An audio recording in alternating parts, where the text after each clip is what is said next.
Nih ya, mengeluarkan kipas angin mini yang bagus banget nih ya. Jadi kipas ini sudah ada es coolingnya dan kecepatan anginnya itu kencang banget ya. Untuk pemakainya gampang banget ya. Jadi kalian tinggal dorong tombol on off ini ya. Di sini sudah dilengkapi dengan indikator baterainya. Nah, untuk kecepatannya ini enggak 100 ya. Jadi kalian tinggal naik turunkan seperti ini ya, mudah banget. Nah, untuk mode es coolingnya ya, kalian tinggal tekan tombol yang satu ini ya, sekitar 2 detik. Nanti di sini akan ada indikator aktif atau enggaknya.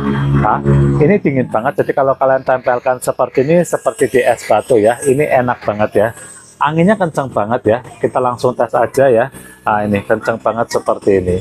Nah, kemudian kipas ini itu bisa ditekuk 135 derajat ya. Jadi kalau ditaruh di meja, ini anginnya langsung ke kita.